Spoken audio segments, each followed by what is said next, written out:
भक्ति बढ़ती है। इन दोनों में बड़े भाई श्री कोल्ह जी थे, जो संसार के विषयों से बिल्कुल परम वैराग्य वाले, तामसी पदार्थ तो छूते भी नहीं थे, खाने पीने की तो बात जाने, हर समय भगवत नाम, भगवत रूप गुण, बस इन्हीं का गान करते, इन्हीं के ध्यान में रहते थे।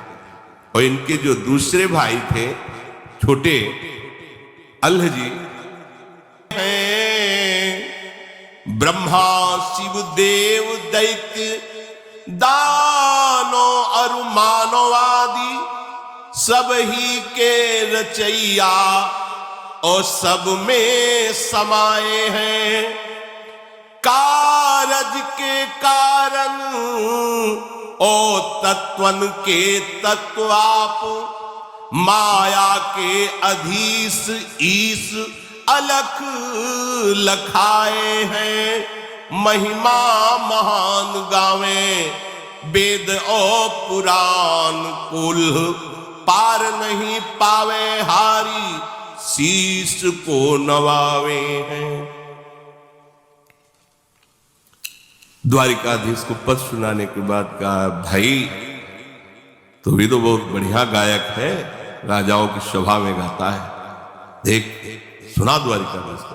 वो सुख चाहते हम कैसे सुने, हमारे अंदर तो भक्ति ही नहीं, जिससे प्रभु प्रसन्न होते हैं वो बात ही हमें नहीं। नहीं, हम जब कह रहे हैं तो सुनाओ ना।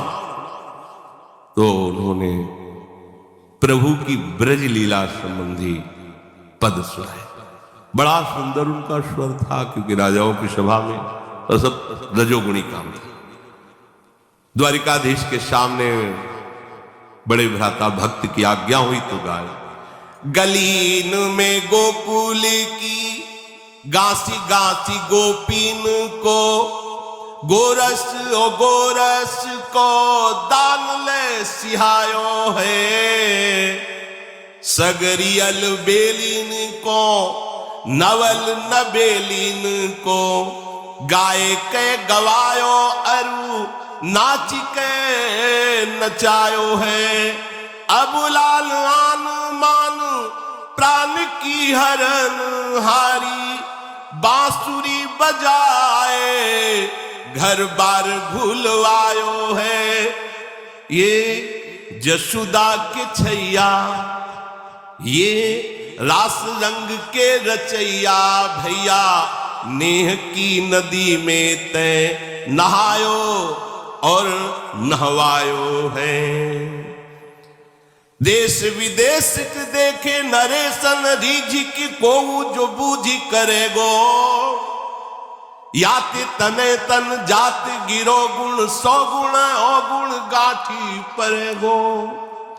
बांसुरी वारो बड़ो रिझवार है, श्याम जुने को सुधार धरेगो।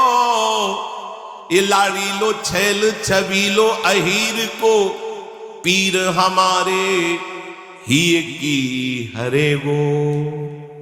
वाह वाह वाह द्वारिकाधीश, वाह वाह।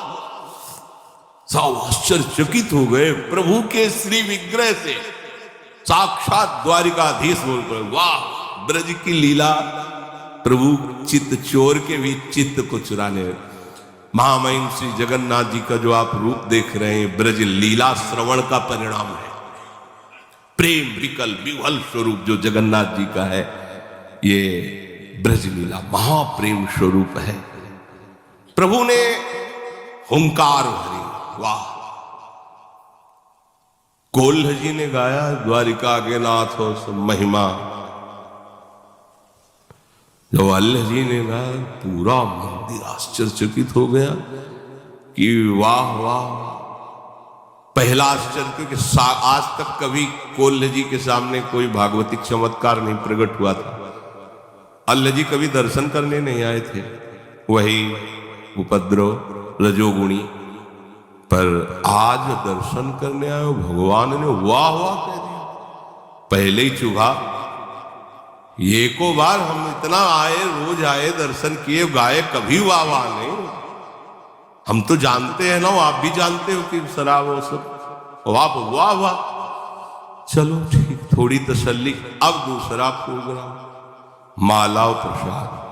जाओ, जो अंग सेवित पहला हो जाके अल्लाह जी को नजदीक गए। अल्लाह जी, किसका नाम? जी, ये माला दो। नहीं नहीं, हमें नहीं दी होगी, मैं तो नहीं चाहता, गंदा आचरण करता हूं, ये मेरे भाई को दे। ये जन्म से भगवत भक्ति में लगे हैं, प्रभु के इन्हीं के चरणों के हम आश्रित, इनको दे। नहीं नहीं, भगवान ने नाम लेकर कहा अल्लाह जी को दे। अल्लाह जी तुम्हारा नाम? हाँ, माला प्रसाद। अब तो कोल्ह जी की दृष्टि बदल गई और भगवान की तरफ प्रणय कोप से देखेगी। मतलब अपमान ही करना था तो थोड़ा हल्का करते, इतला कि हम इतला गाते रहे, कभी वाह वाले का। और इसने गाया और माला प्रसादी हृदय में एकदम। इनको नहीं दिया, आपको दिया है, आपका अल्लाह जी नाम पहला। ये है, थोड़ा भी अगर कहीं दासत्व में कमी रह जाती तो ये बात आ जाती है। अरे हमारे स्वामी हैं, यहां प्रसन्नता होनी चाहिए कि हम लिवा के लाए, तो इस नाते से प्रभु कितना इसको आदर दे रहे। प्रभु दयो पे नया ही दयो, बड़ो अपमान भयो। ये बात समझनी है यहां कि हम जिनके शरणागत हैं उनके द्वारा की हुई कोई भी चेष्टा हमारा अपमान नहीं हो सकती, हमारा सम्मान है। पर वो समझ नहीं पाते, हम कहीं ना कहीं अपने अहम को बचा के रखते हैं। ध्यान देना, इसे मिटाना होगा, नहीं आप अपने स्वामी के ही प्रतिकूलता का चिंतन करने लगेंगे। जिनकी शरण में उन्हीं के प्रतिकूल किया कराया, फिर सब रुक जाएगा। इसलिए सावधान रहें। यद्यपि पतन नहीं होगा, पर काहे को जलोगे, समय बर्बाद करोगे। 15वें अध्याय में भगवान जो परम पदारूढ़ का लक्षण कहे तो निर्माण, पहला शब्द मान, सबही मान प्रद आप अमानी। और ये मान रोग जीवत्व को पुष्ट करता है, देहाभिमान को। और जहां आप महापुरुषों का सानिध्य प्राप्त किए तो महापुरुषों के समान आपको मान मिलेगा, क्योंकि उनके सानिध्य में वो सम्मान जब हम स्वीकार कर लेते तो मान का रोग बढ़ जाता है। और जब महापुरुष देखते हैं कि ये तो मान से रोगी हो रहा है, तो फिर उसका ऑपरेशन होता है, तब वो उसी के प्रतिकूल हो जाते हैं। जैसे छोटा बच्चा स्नान कराने के लिए मां ले जाती तो बुरा समझते हैं कि हमें खेल से हटा करे, क्यों ऐसा नहीं होना चाहिए। इस पर सुधार मन को, अंदर की बात है, बाहर की नहीं। बाहर से आपके आचरण दैन्य हो सकते हैं, पर अंदर से आपकी वृत्ति अनुकूल और दैन्य होनी चाहिए। इनको अंदर से बहुत बुरा लगा। बचपन से भगवान का भजन कर रहा हूं, आज तक शाबाशी नहीं दी, आज तक माला प्रसाद। तो ये छोटे भाई ऐसा दयो पे नया ही दयो। ऊपर से पुजारी यही करे कि आपको नहीं दिया, इनको दिया है। दयो पे नया ही दयो, बड़ो अपमान भयो। गयो बूढ़ो सागर में दुख को न पार है। बूढ़त ही आगे भूमि पाई चलो झूमी। प्रीति सो अनीति भूले, नाही मानो तरवार है। सो ही आए लेन हरिजन, मन चैन झिल्यो। मिल्यो कृष्ण जाय पायो, अति सुख सार है। बैठे जब भोजन को, तो दई उभय पातर ले। दूसरी जो कैसे कही, वही भार प्यार है। अल्लाह जी के कहने पर पुजारी ने कोल्ह जी को साफ कह दिया, ये माला तुम्हें नहीं, अल्लाह जी के लिए। कोल्ह जी को लगा बहुत बड़ा अपमान भगवान ने कर दिया। बस ये बात, भगवान मंगल भवन है, भगवान से सम्मान चाहते हैं, उनकी हर चेष्टा मंगल स्वरूप है। ये रहता है, पक्का रहता है। और ये बहुत बुरा रोग है, बड़े बड़ों के अंदर रहता है। भाई रात दिन हम सेवा में रहते, थोड़ा तो सभा में बोलो कि हम तुम्हारे जिलाए जी रहे, तुम्हारे पोसे पोसे। वो चाहता भाई ये है ना, पूरा हमारा जितना कुछ इन्हीं से चल रहा है। नहीं नहीं, हम तो आपके इशारे से चल, पर अंदर जो फुलरा चढ़ा वो गिराएगा तो ये पक्का। अब अगर उसे ये माना जाए कि हमारा अपमान हो गया, तब तो भाई बहुत ही मतलब मंदबुद्धि। गुरु के द्वारा की हुई चेष्टा अपमान होती है क्या? और जब हम ऐसी वृत्ति रखते हैं कि इन्होंने हमारा अपमान कर दिया, तो फिर शरणागति पर संशय खड़ा हो जाता है कि आपने क्या समर्पित किया था शरणागति में, तन मन वचन और स्वयं। तो अपमान किसका हो रहा है? उनका समर्पित तन, उनका समर्पित मन, उनका प्राण, उनका सब कुछ। तो वो अगर आपको ऐसा ही लग रहा है तो अपने आप का अपने आप से अपमान कर रहे हैं, तुम्हें परेशानी क्या है? अगर आपको ऐसा भास भी हो रहा है कि हमारा अपमान हो रहा है, तो तुम्हारा है क्या, तुम बचे क्या? कम से कम इतना ही सोच लो। तो उनको लगा कि भगवान ने बहुत बड़ा हमारा अपमान पूरी इस द्वारिका के मंदिर में सभा में कर दिया। अब तो जीना जिसके लिए हम भक्ति करते थे उसी ने अपमान। कैसी देखो लीला कैसी विचित्र होती है। कोल्ह जी ने अपना अपमान समझ करके आत्महत्या करना उचित समझा। इतना जलन हो गई, अब ठीक नहीं, तो समुद्र में जाके कूद गए। अब समुद्र में डूबते चले गए। जब नीचे गए तो दिव्य भूमि, जल का प्रभाव खत्म, सुंदर ऑक्सीजन, सुंदर वायु से द्वारिकापुरी में पहुंच गए। ऐसे भक्त डूबना भी चाहे तो भगवान डूबने देंगे क्या? द्वारिकापुरी पहुंच, दिव्य द्वारिका का दर्शन, परमानंद की अनुभूति हुई। पर अंदर ही अंदर जल रहे हैं कि है तो वही द्वारिकाधीश जो माला उसको दी थी, हमें नहीं दी। अंदर जलन है, भूल नहीं पा रहे थे। जैसे तलवार का घाव हो तो कर सकता रहता, तो प्रभु के प्रति थोड़ा गुस्सा कि छोटी ही माला हमें भिजवा देते ये माला वाली बड़ी चक्कर है। जैसे समाज में जाए ना, अपने समाजें होती है तो निमंत्रण में जैसे समाज में गए, 50 लोग बैठे हैं, तो उसमें क्या होता है, लिफाफा, माला और चद्दर। जरूरत नहीं ना लिफाफा की, ना चद्दर की, ना माला की, बगल में सबको पहना दिया गया। मान, ये तभी परिचय में आता है मान। देखो मान चाहने के लिए हम अपने को बहुत नीचा दिखा सकते हैं, मैं दुष्ट हूं, अधम हूं, नीच हूं, पामर हूं, जूता के पास बैठ जाएंगे जाके, बात समझना। लेकिन उसमें भी मान की चाहत होती है। बात तब होगी जब जबरदस्ती तुम्हें कोई वहां बैठते हैं और फिर आप अपने को अधिकारी मानकर कि हाँ यही मेरा अधिकार है, तो समझ में। अपने को कह रहे हैं हम नीच हो, जब दूसरा कहेगा नीच है, पाखंडी, तब कैसा लगा? हाँ, तो ये बड़ा सूक्ष्म विषय है। अब वो घाव की तरह उनको अंदर आनंद तो आ रहा दिव्य द्वारिकापुरी के दर्शन में। आगे भगवान के पार्षदों ने आई, प्रभु आपको और आनंद, भगवान के पार्षदों ने अगवानी की और आनंद मिला, बड़ा सुख मिल रहा है, बड़ी शांति, बड़ी दिव्यता का अनुभव हो रहा है। भूल गए जो अपने भाई के सम्मान की ईर्ष्या जगी थी, शांत सी होगी। अखिल लोक चूड़ामणि भगवान द्वारिकाधीश के साक्षात दर्शन कर रहे हैं, परमानंद की बाढ़ आ गई। कोल्हे जी से कहा हो पार्षदों, सबसे पहले हमारा इन्हें उच्छिष्ट पवा, बैठो, बैठा ले गए। 2 पत्तल लगाओ, तो उन्होंने सोचा कोई और भागवत आया होगा पार।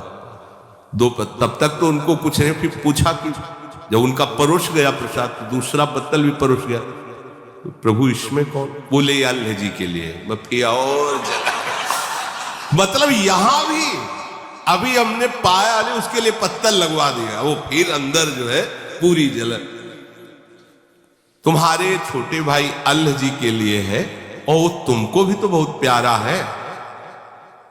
अब अंदर ऐसे महसूस के रह गए कि मतलब बात क्या है, इतना प्रभु इतना उसको प्यार करते। यहां भी आज सबे विश्व भयो दुख गयो, सोई हुयो नयो, दयो पर बोधवा की बात सुन लीजिए। एकदम चेहरा बदल गया प्रभु की तरफ, फिर वही प्रणय कोप से देखे, प्रभु नाराज मत हो, तुम जानते नहीं हो, तुम अभी के भगत हो, वो हमें कितना प्यार करने वाला भक्त है, तुम अभी सुनो, हम तुम्हें बता रहे हैं वो कौन है। जो तुम्हारा भाई बना है आके, आज जिसे तुम रजोगुण में देख रहे हो, एक वासना का आदर करने से उसका मार्ग रुक गया। वो जितना तुम भजन अभी तक किए हो ना, बहुत छोटा है उसके भजन के आगे, जितना उसने भजन किया है। तेरो छोटो भाई मेरो भक्त सुखदाई, ताकि कथा ले जताई जामे आप ही सो दीजिए। प्रथम जन्म मांझ बड़ो राजपुत्र भयो, गयो गृह त्याग सदा मोसुमति भीजिए। आयो बन को भूप संग राग रंग रूप, देख चाह भई देह दई भोग कीजिए। कुल्ल जी से कहा कि तुम अपने भाई की बात जान जाओगे तो कभी ऐसे ईर्ष्या उससे नहीं करोगे, तुम उसकी बराबरी कर ही नहीं सकते। जानते हो, बड़ा प्रिय मेरा भक्त है वो पूर्व जन्म में राजपुत्र था और उसने बचपन से राजपुत्र राजकुमार होते हुए सब भोगों का त्याग करके बैरागी हो गया। राजपद का अधिकारी था, राजपद राजभोगों का त्याग करके वो एकांत वन में निरंतर कष्ट सहते हुए मेरा भजन करने लगा। मन बुद्धि लगाकर सतत मेरा भजन कर रहा था। ध्यानपूर्वक सुनना। बहुत समय व्यतीत होने के बाद उस जंगल में एक राजा अपने पूरे परिकर के साथ मनोरंजन के लिए आया। तो राज वैभव, यद्यपि राजकुमार ही थे, बचपन से वैरागी हो गए, एकांत सेवन करते थे। अब राज वैभव के उन्होंने देखा, बहुत सी सुंदर सुंदर युवतियां, ऐसा सब भोग विलासिता, इनके मन में विषय सुख का आदर हुआ कि अगर बाबा जी न बनते तो ऐसा ही हमको भी सुख मिलता।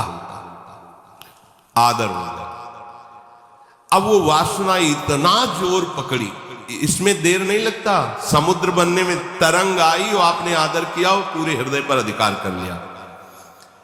अब तो बस भजन रुक गया। के विधि मिले सुंदरी बाला, जैसे नारद जी के मन में, ऐसे कि अब ये सब कैसे भोग प्राप्त हो। संसारी सुख भोगने की प्रबल लालसा हो गई और उसी को लालसा को लिए हुए शरीर छूटा। भगवान वर्णन कर रहे हैं, तो मैंने बड़ा स्वस्थ और तेजस्वी इनको शरीर दिया। भोगो विषय लो, मालिक है, तुम्हारा मन हुआ, तुम्हारी वासना जागृत हुई और राजा के राजकुमार से मित्रता कराई और जन्म दिया ऐसे महाभागवत के घर में। कोल्ह जी के भाई बने आके। देखो कैसा विधान, कैसा कवच है भक्ति का, वासना है तो संग राजकुमार का। वैसे ही जो भोग देखे थे वही भोग राजकुमार के साथ खूब भोगो, खाओ पियो दुनिया का। अब भक्त का संग और वासना, देखो भगवान कैसा यही संयोग होता है। अब भक्त के संग ने उस वासना से खींचा है जीवन असार, चलना द्वारिकाधीश। सामने गए और जहां से रुका था साधन वही जागृत हो गया। केवल तो प्रभु का स्वभाव सूरदास जी वर्णन करते हैं कि विमुख भये निमिषहु न अकृपा, जब चितये तब ऐसे। प्रभु बीच वाली बात नहीं देखते कि हमको छोड़कर विषयों में। यही तो अगर वो ऐसा देखे तो अपने लोग तो कभी आगे ही नहीं बढ़ सकते, भगवत मार्ग में चल ही नहीं सकते। भगवान ने बताया कि तुम्हारा अभी तो बहुत छोटा भजन है, इसका भजन देखो। पर एक वासना का आदर करने के कारण उसकी ये गति हुई कि उसको ऐसा संयोग मिला। विषयी जनों को विषय भोगते देखकर या विषयी पुरुषों की बात सुनकर विषय भोगने की इच्छा प्रकट होती ही है। यदि कहो कि कोई विरक्त है, राज्य सुखों का त्याग करके आया है, तो ये कैसे हो सकता है? तो कह रहे हैं बलवान इंद्री ग्रामो विद्वानमपि कर्षति। कोई भी हो, ये नहीं सोचना चाहिए कि इन भोगों को तो हम छोड़ करके आए, अब हमें कौन परास्त कर देगा, उससे घटिया भोग तुम्हें गिरा देगा। ये माया है, बिल्कुल कहीं नहीं, अभिमान नहीं आना चाहिए, बहुत सावधान। देखो ना, राजकुमार होते हुए राजवैभव छोड़ दिया, आज एक राजा के भोग विलास को देखकर वासना जागृत हो गई, और ऐसी जागृत हुई कि भजन रुक गया। उसी वासना की प्राप्ति के लिए व्याकुलता हो गई। मन की गति बहुत दुष्तर है। महान त्यागी विरागी सौभरी ऋषि को मछलियों का विहार देख करके ब्याह करने की इच्छा हो गई थी। भगवान शंकर मोहिनी रूप में देखकर आसक्त हो गए। इंद्रियां बड़ी विद्वान और ज्ञानियों को भी आकर्षित करने वाली हैं, इसलिए कभी कोई अभिमान न करे। विषयी पुरुषों का संग, विषय दृश्य, विषय वार्ता, ये कोई कैसा भी हो पतित कर सकता है। श्वास श्वास पर नाम जप करे, वासना की बात आते ही डर जाए, हृदय में उसका कभी आदर न करे, आदर करने से ही पतित हो जाता है। श्री भगवान ने कहा वो पूर्णता में ही था, पर ये वासना केवल आ गई, इसलिए वासना का दृश्य दिखा दिया इस जन्म में, अब वो फिर पूर्ण हो गया। भजन का एक बात है कि वो बढ़ता है, जैसे भगवान का रूप बढ़ता है, भगवान की महिमा, ऐसे भजन है। वो वासना तो मिली ही, और जो भजन स्टार्ट में था वो बढ़ा और सीधे भगवत प्राप्त बना दिया। अभी अभी पद गाया, सीधे भागवतिक संपर्क और तन्मयता, एक भी विषय चिंतन नहीं है उनके हृदय। जो भोगा उसकी कोई भी पुनरावृत्ति संस्कार नहीं, ये खास बात होती है। अगर भक्त की कहीं वासना पूर्व की और भगवान उसका, तो उसमें संस्कार नहीं बनेगा। जैसे भोगियों का संस्कार होता है कि भोगा पुनः संस्कार, पुनः उसकी तृष्णा वासना, ये नहीं होगा। उसको घृणा पैदा हो जाएगी अंदर से, संस्कार रहित हृदय होगा, क्योंकि वो प्रभु की तरफ से चल रहा है, डॉक्टरी चल रही, वो ऐसा नहीं है। ये बहुत कृपा का मारा, तभी तो कहते आंख मूंद के दौड़ो गिरोगे नहीं। आंख मूंद के दौड़े, अब तुम्हें चिंता नहीं करनी। ऐसे चिंतामणि चरणों का आश्रय ले लिया है, अब चिंता, बोले चिंता नहीं करनी तो फिर आज से पिटाई होगी, सह नहीं पाओगे। बार बार हम कह रहे हैं, इसलिए इस मार्ग में चलने के लिए करें, इधर नहीं। इधर तो चिंता ही चिंता है, तुम निश्चिंत हो ही नहीं पाओगे। निश्चिंत होने का ये मार्ग है। और भगवान ने कहा देखो, तुम इस जन्म में भक्ति कर रहे हो, पर कैसी तुम्हारी भक्ति रंग लाई है कि तुम्हारे ही आश्रित, तुम्हारे ही भाई का आदर होने पर तुम्हारे अंदर कितनी जलन है। तुम प्राण त्यागने के लिए और वो तुम्हें अब भी कितना प्यार कर रहा है। तेरे ही वियोग अन्न जल सब त्याग दियो, जियो नहीं जात वापे बेग सुधि लीजिए। जिस दिन तुम समुद्र में कूदे, उसी समय समुद्र में कूदना चाहते थे, लोगों ने पकड़ लिया, आज भी उन्होंने अन्न जल नहीं पाया, प्राण त्यागने के लिए तैयार है आपके लिए। और आप कितनी ईर्ष्या से उठते, आप सोचिए आप किस कोट के भक्त हैं। ये प्रसाद, और जाओ प्रसाद, हाथ पे प्रसाद दीनो, आए घर चीन लीनो, सुपनो सो गयो बीती, प्रीतिवासो कीजिए। द्वारिका को संग सुनी, आवती ही आगे चलो, मिलो भूमि पर दृग भरी वह दीजिए। कही सब बात श्याम, धाम तजता ही छिन, करो बनवास दो अतिमति भीजिए। तुम्हारे वियोग में तुम्हारे छोटे भाई ने अन्न जल त्याग दिया है, तुम्हारे वियोग में वो प्राण त्याग देगा अगर तुम नहीं पहुंचे। शीघ्र जाओ, भगवान ने वो प्रसाद दे, जाओ उनको देना। और प्रभु की वो शंख चक्र के छाप लेकर के आए। अब वो जो अपमानजनित दुख था क्षण में नष्ट हो गया, क्योंकि अज्ञान के कारण था। अपने भाई पर अपार प्रेम हुआ। अल्लाह जी ने जब सुना कि कोल्ल जी को द्वारिकाधीश के दर्शन हुए, तो भूमि पर लेटकर उनको प्रणाम करके उनका स्वागत किया। दोनों भाई आंखों में आंसू भरकर मिले, भगवत प्रसाद पाया, और वहीं से आजीवन के लिए दोनों वनवासी होकर भगवत प्राप्त हुए। देखो, वासना का आदर करने से इतना विघ्न पड़ा, पर नाश नहीं हुआ, पतन नहीं हुआ, फिर वही बैरागी बने। और भजन की पूर्ति हो, तो आप ये जो भजन कर रहे हैं ना, एक एक मिनट प्रभु देख रहे हैं, द्वारिकाधीश पूरा देख रहे हैं ना, आगे की पीछे की सब। हमें ये नहीं सोचना कि हमें कोई देख नहीं रहा, अच्छाई या बुराई हुई, बहुत भजन कर रहा हूं, कोई शाबाश तो कहने वाला नहीं, जिसके लिए भजन करे वो शाबाश दे रहा है, वो देख रहा है, कोई देख नहीं रहा, मनमानी कर लेते हैं। नहीं, जिससे मिलना चाहते हो, जिसका भजन करे वो देख रहा है, तुम मनमानी कर रहे हो, इसलिए सावधान रहो। श्री भगवान कहते हैं मेरे भक्त का कभी नाश नहीं होता, मेरा भजन अविनाशी है। हाँ, थोड़ी रुकावट आ जाएगी यदि आप प्रमाद करोगे, तो क्या आपको भगवत प्राप्ति तो होनी ही है। श्री राधा वल्लभ लाल।